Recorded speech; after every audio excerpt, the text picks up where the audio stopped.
नमस्कार दोस्तों, मेरा नाम है इमरान मनी और मजा में आपका स्वागत है। दोस्तों, कई लोगों का सवाल ये होता है कि मार्केट तो ऊपर जाता है, मार्केट तो टॉप पर चला जाता है, पर हमारा पोर्टफोलियो वही का वही रहता है, वो नहीं बढ़ता है। तो ऐसा क्यों होता है? तो इसी मुद्दे पर आज की वीडियो में हम डिस्कशन करेंगे। तो ये वीडियो आप स्टार्टिंग से लेकर एंड तक पूरा देखिएगा। चलिए फिर से वीडियो शुरू कर दें। फ्रेंड्स, देखिए, हम क्या करते हैं, हम अक्सर क्या करते हैं कि अच्छे अच्छे शेयर अपने पोर्टफोलियो से हम बाहर कर देते हैं और ख़राब शेयर हमारे पोर्टफोलियो में पड़े रहते हैं। इसीलिए जब मार्केट ऊपर जाता है, मार्केट टॉप पर जाता है, तो हमारा पोर्टफोलियो ऊपर नहीं जाता, हमारा पोर्टफोलियो वही का वही रहता है, क्योंकि हमारे पोर्टफोलियो के अंदर में कचरा भरा हुआ है। और मार्केट जो बढ़ रहा है वो लार्ज कैप कंपनियों की वजह से बढ़ रहा है, ब्लू चिप कंपनियों की वजह से बढ़ रहा है। तो क्वालिटी कंपनियों की वजह से मार्केट बढ़ रहा है, और हमारे पोर्टफोलियो में तो कचरा है, तो हमारा पोर्टफोलियो कैसे बढ़ेगा? ठीक है, बढ़ ही नहीं सकता। तो ये गलती करते हैं बहुत सारे निवेशक। एक्चुअली दोस्तों, हम क्या करते हैं कि हम थोड़ा थोड़ा प्रॉफिट बुक करते चलते हैं। कोई भी शेयर में अगर हमें प्रॉफिट हो रहा है तो हम उसे बुक कर लेते हैं। इस वजह से क्या होता है कि वो शेयर हमारे पोर्टफोलियो से बाहर हो जाता है। और अमूमन जो प्रॉफिट होता है, जिन शेयरों में हमें प्रॉफिट हो रहा होता है, वो शेयर अच्छे होते हैं। तो इस तरीके से हम छोटा सा प्रॉफिट बुक करके उस शेयर को अपने पोर्टफोलियो से बाहर कर देते हैं। इस तरीके से अच्छा शेयर हमारे पोर्टफोलियो से बाहर हो जाता है। और जो शेयर में हमें लॉस हो रहा होता है उसे हम बुक नहीं करते, लॉस हम बुक नहीं करते, क्योंकि किसी को भी लॉस बुक करना अच्छा नहीं लगता है। तो इसीलिए वो शेयर हमारे पोर्टफोलियो में वैसा ही पड़ा रहता है। तो हम क्या करते हैं, अच्छे अच्छे शेयर अपने पोर्टफोलियो से बाहर निकालते जा रहे हैं छोटा छोटा प्रॉफिट बुक करके। और जो खराब शेयर है जिसमें लॉस हो रहा है वो हमारे पोर्टफोलियो में वैसे ही पड़े हैं। तो ये चीज़ होती है दोस्तों बहुत सारे निवेशक के साथ में। एक्चुअल में दोस्तों, हमें कभी भी प्रॉफिट बुक नहीं करना चाहिए, हमेशा लॉस बुक करना चाहिए। ठीक है, आपके पोर्टफोलियो में जो भी शेयर हो, उसमें जो जो शेयर में आपको लॉस हो रहा है, ठीक है, मान लो आपने जो शेयर लेके रखे पिछले 3 महीने, 4 महीने, 6 महीने, साल भर से लेके रखे, जो जो शेयर में आपको लॉस हो रहा है वहाँ पे लॉस बुक करिए और शेयर को बाहर करिए। जो शेयर में प्रॉफिट हो रहा है प्रॉफिट बुक मत करिए, वो शेयर को वैसा ही रहने दीजिए, क्योंकि जो शेयर में प्रॉफिट हो रहा है वो शेयर अच्छे है और जो शेयर में लॉस हो रहा है वो शेयर खराब है। तो हमें अच्छे शेयर को रखना है और ख़राब शेयर को बाहर करना है। हालांकि ऐसा बहुत कम लोग करते हैं। बहुत कम लोगों को लॉस बुक करना अच्छा लगता है। ठीक है, किसी को भी लॉस बुक करना अच्छा नहीं लगता, इसीलिए लॉस बुक करता ही नहीं, वैसा ही पड़ा रहता है। बट अगर आपको पैसा कमाना है, अच्छी वेल्थ बनानी है, तो लॉस बुक करना पड़ेगा आपको।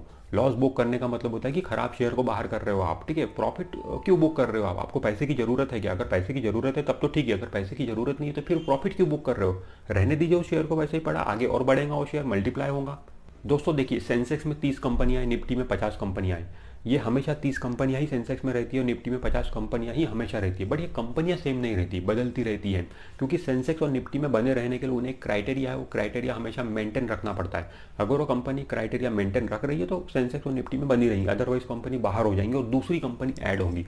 तो हमें भी ठीक उसी तरीके से अपने पोर्टफोलियो में भी हमेशा अच्छी अच्छी कंपनियां ही रखना चाहिए। जो कंपनी परफॉर्म कर रही है वही हमारे पोर्टफोलियो में रहना चाहिए। जो कंपनी परफॉर्म नहीं कर रही उसे हमें बाहर निकाल के फेंकना चाहिए और न्यू कंपनी अपने पोर्टफोलियो में ऐड करना चाहिए। ठीक है, तो इस तरीके से हम करेंगे तो जब भी सेंसेक्स बढ़ेगा हमारा पोर्टफोलियो भी बढ़ेगा, जब भी निफ्टी बढ़ेगा हमारा पोर्टफोलियो भी बढ़ेगा। और दोस्तों, अगर आप चाहते हो कि सेंसेक्स और निफ्टी के साथ में आपका पोर्टफोलियो भी बढ़ना चाहिए सेम इसमें, तो फिर उसके लिए दो तरीके हैं। पहला तरीका तो यह है कि जो निफ्टी के अंदर में जो 50 कंपनियां या फिर सेंसेक्स के अंदर में जो 50 कंपनियां हैं वो वाली कंपनियां आप अपने पोर्टफोलियो में लेके रख लीजिए। ठीक है, पहला तरीका तो यह है। दूसरा तरीका है कि निफ्टी 20 लेके रख लीजिए। निफ्टी 20 लेने का मतलब होता है कि पूरा का पूरा निफ्टी आपने खरीद लिया। ठीक है, वो लेके रख लीजिए। तो जब भी सेंसेक्स और निफ्टी ऊपर जाएगा आपका पोर्टफोलियो डेफिनेटली ऊपर जाएगा, क्योंकि आप सेंसेक्स और निफ्टी वाले ही शेयर आपके पास में है। ठीक है, तो ये दो तरीके हैं जिस वजह से आपका सेंसेक्स के साथ में पोर्टफोलियो भी बढ़ सकता है। पर दोस्तों, ये दोनों तरीके में वो मज़ा नहीं है जो मज़ा खुद रिसर्च करके शेयर खरीदने में है। जब आप खुद रिसर्च करके शेयर खरीदते हो तो आप स्मॉल कैप का शेयर भी खरीदोगे, मिड कैप का शेयर भी खरीदोगे। और दोस्तों, मिड कैप वाले शेयर स्मॉल कैप वाले शेयर लॉन्ग टर्म में ज़्यादा रिटर्न देते हैं, लार्ज कैप से भी ज़्यादा रिटर्न देते हैं। और सेंसेक्स के अंदर में जो कंपनियां, निफ्टी के अंदर में जो कंपनियां हैं वो लार्ज कैप कंपनियां, ब्लू चिप कंपनियां हैं। ठीक है, तो अगर आप सेंसेक्स और निफ्टी से भी ज़्यादा रिटर्न कमाना चाहते हो तो खुद रिसर्च करके शेयर खरीदिए, फिर आपका जो रिटर्न बनेगा पोर्टफोलियो का वो सेंसेक्स और निफ्टी से भी ज़्यादा बनेगा। अब दोस्तों, हमें किस तरीके से कंपनियां सिलेक्ट करनी चाहिए, खुद रिसर्च करके किस तरीके से हम कंपनी सिलेक्ट कर सकते हैं? तो दोस्तों, इसके लिए आपको फंडामेंटल एनालिसिस आना चाहिए। ठीक है, क्योंकि हम लॉन्ग टर्म के लिए शेयर खरीद रहे हैं और वहाँ पे फंडामेंटल एनालिसिस काम करता है। अब देखिए दोस्तों, फंडामेंटल एनालिसिस में बहुत सारी बातें होती है देखने के लिए, हज़ारों नंबर्स होते हैं देखने के लिए, कई सारे रेशोज है। ठीक है, बैलेंस शीट का एनालिसिस करना एक आम निवेशक के लिए ये सारी चीज़ें करना आसान नहीं होता है, तो इसको मैंने थोड़ा सा आसान बनाया हूँ बैलेंस शीट को पढ़ना है आपको, और बैलेंस शीट में इतने सारे नंबर्स नहीं देखना है आपको, सिर्फ 3 नंबर्स देखना है। सिर्फ 3 नंबर्स भी अगर आप देख लोगे ना तो आपको पता चल जाएगा कि वो कंपनी अच्छी है और आप उसको अपने पोर्टफोलियो में लेके रख सकते हो लॉन्ग टर्म के लिए। तो आपको क्या करना है दोस्तों, आप मनी कंट्रोल की वेबसाइट पे जा सकते हो या फिर बीएसई इंडिया की वेबसाइट पे जा सकते हो। वहाँ पे कंपनी की बैलेंस शीट्स अवेलेबल है, ठीक है। वहाँ पे आपको पिछले 5 साल का रिकॉर्ड कंपनी का चेक करना है, ठीक है। बहुत आसान है, वहाँ पे सब कुछ अवेलेबल है, ठीक है। आपको सिर्फ देखना है, ठीक है। वहाँ पे आपको ये देखना है कि पिछले 5 सालों में कंपनी का प्रॉफिट्स का नंबर आपको देखना है। 3 नंबर देखना है, जैसे कि मैंने आपको बताया, प्रॉफिट्स का नंबर, सेल्स का नंबर और डिविडेंड, ठीक है। तो पिछले 5 साल का आपको ये देखना है कि पिछले 5 साल में कंपनी का जो प्रॉफिट का चार्ट है वो अप ट्रेंड में है या फिर स्टेबल है, ठीक है। अप ट्रेंड में है तो बहुत अच्छी बात है, स्टेबल है तो भी चल जाएगा। फिर देखना है उसका सेल्स का चार्ट, सेल्स पिछले 5 सालों में कंपनी का कैसा है, अप ट्रेंड में है या फिर स्टेबल है। स्टेबल है तो भी चल जाएगा, अप ट्रेंड में है तो बहुत अच्छी बात है। और तीसरी चीज़ आपको देखना है डिविडेंड, क्या कंपनी पिछले 5 सालों में रेगुलर बेसिस पे डिविडेंड दे रही है या नहीं दे रही है। जो कंपनी डिविडेंड देती है वो अच्छी कंपनी होती है। और कंपनी डिविडेंड कब देती है, कंपनी डिविडेंड तब देती है जब कंपनी को कैश प्रॉफिट जनरेट होता है, ठीक है। और जो कंपनी कैश प्रॉफिट जनरेट कर रही है, ऑब्वियसली वो कंपनी अच्छी रहेंगी, तो डिविडेंड देने वाली कंपनी हमें खरीदना चाहिए और देखना चाहिए कि पिछले 5 सालों में रेगुलर बेसिस पे कंपनी डिविडेंड दे रही है या नहीं दे रही है। एटलीस्ट साल में एक बार तो भी कंपनी ने डिविडेंड देना चाहिए, ठीक है। ये तीनों क्राइटेरिया अगर आपको किसी कंपनी में दिखाई दे रहे हैं तो आप मान के चल सकते हो कि वो कंपनी फंडामेंटल साउंड है, अच्छी कंपनी है। वो कंपनी आप अपने पोर्टफोलियो में लॉन्ग टर्म के लिए लेके रख सकते हो। दोस्तों अगर आप ऐसा करोगे तो जब भी सेंसेक्स और निफ्टी ऊपर जाएगा, मतलब मार्केट ऊपर जाएगा, तो आपका पोर्टफोलियो भी ऊपर जाएगा। इनफैक्ट आपका पोर्टफोलियो सेंसेक्स और निफ्टी से भी ज़्यादा ऊपर जाएगा, क्योंकि आप मेहनत करके फंडामेंटल साउंड कंपनी अपने पोर्टफोलियो में शामिल कर रहे हो जो सेंसेक्स और निफ्टी से भी ज़्यादा रिटर्न आपको देंगी, ठीक है। और ख़राब कंपनी अपने पोर्टफोलियो से आप बाहर कर रहे हो, तो इस तरीके से आप करोगे तो सेंसेक्स और निफ्टी से भी ज़्यादा रिटर्न आप कमाओगे और आप कभी शिकायत नहीं करोगे कि मार्केट तो टॉप पर जा रहा है, मेरा पोर्टफोलियो नीचे क्यों है।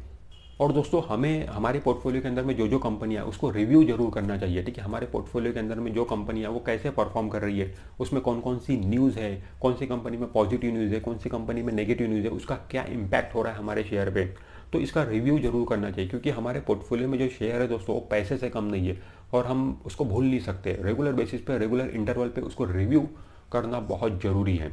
अब दोस्तों बहुत लोगों की शिकायत ये होती है कि हम रिव्यू कैसे करेंगे, हमारे पास तो टाइम नहीं है, हम तो अपने जॉब में बिजी है, हमारा बिजनेस है, हमारा ये है वो है, तो हम बिजी है, हमारे पास में रिव्यू करने के लिए टाइम नहीं है।